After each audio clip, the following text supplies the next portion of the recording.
Hello friends, নানান ব্যঞ্জনে তোমাদের সকলকে স্বাগত জানাচ্ছি। তো আজ তোমাদের সরস্বতী পূজার পায়েস বানানোর রেসিপিটা দেখানো হচ্ছে। তো এখানে দেখো, এখানে আমাদের আসামের এটা local milk, Purabi Purabi milk. আর এখানে আমুল তাজাও নেওয়া হয়েছে। আর এখানে যে মাসিরা সব তরকারি টরকারি সবজি টবজি কাটছে। আর এখানে প্রথমে দেখো, এই যে এতটুকুন মিল্ক এখন কেটে প্যাকেট কেটে কেটে দিচ্ছে।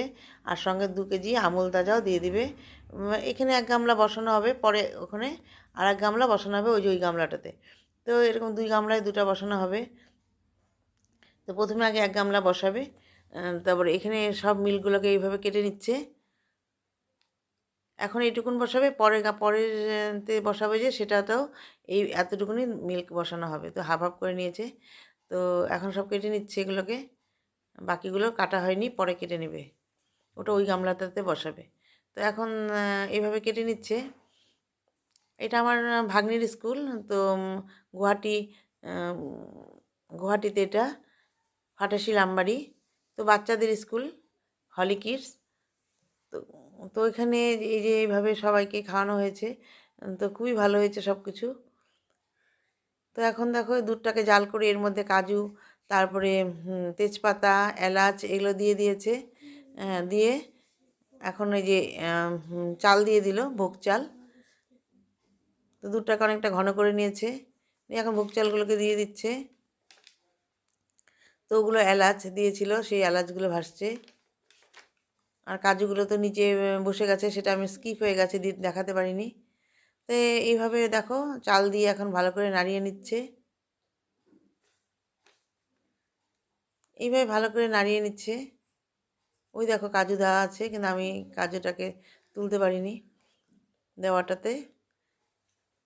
তো এইভাবে ভালো করে ফুটিয়ে নিচ্ছে, ফোটানো হয়ে গেছে। এখন চালটা হাফ হাফ সিদ্ধ হয়েছে। এখন এর মধ্যে আগে বাতাসা অল্প দিয়ে দিয়েছিল, সেটা আমার স্কিপ হয়ে গেছে। এখন একটু চিনি দিয়ে দিল। তো মিষ্টিটা দেখে পরে আবার হয়তো আরেকটু চিনি দেবে। এখন কিছুটা দিয়ে দিল, দিয়ে এইভাবে নাড়িয়ে নিচ্ছে। তো আমরা তখন সবাই মানে আছি। তো দেখবে কাউকে দিয়ে যে মিষ্টিটা কেমন হয়েছে। তো এইভাবে ভালো করে ফুটিয়ে নিচ্ছে, দেখো কারণ কীভাবে ফুটছে। আর ওদিকে একটা চাটনি বসানো হয়েছে। আর এখানে পায়েসটা বসানো হয়েছে। আর এক গামলায় দুধ ঢালা হচ্ছে এখন, ওটা ওটা পরে বসবে। তো এইভাবে ভালো করে নাড়িয়ে নিয়ে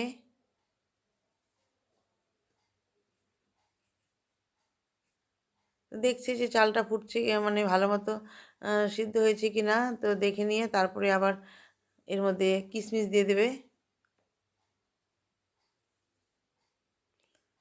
তার সব রান্নাই ভালো, খুব সুন্দর হয়েছিল রান্না। পায়েসও খুব স্বাদ হয়েছিল।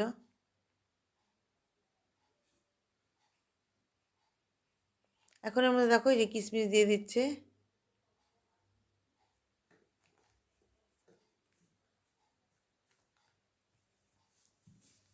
এভাবে কিশমিশ দিয়ে ভালো করে নাড়িয়ে নিচ্ছে।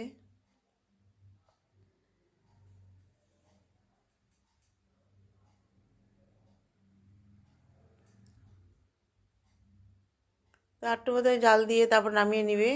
তো পায়েসের রেসিপিটা তো প্রায় হয়ে গেছে।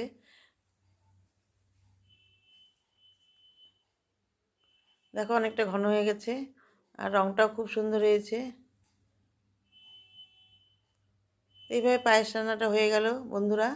এখন এটাকে অফ করে দেবে, দিয়ে ওই যে আর একটা গামলা আছে সেটা বসাবে। তো এইভাবে রান্নাটা হয়ে গেল, পায়েস রান্নাটা। তো বন্ধুরা, তোমরা সবাই ভালো থেকো এবং সুস্থ থেকো এবং আমার পাশে থেকো। নমস্কার। একটু পরে আসো, তাহলে হয়ে যাবে।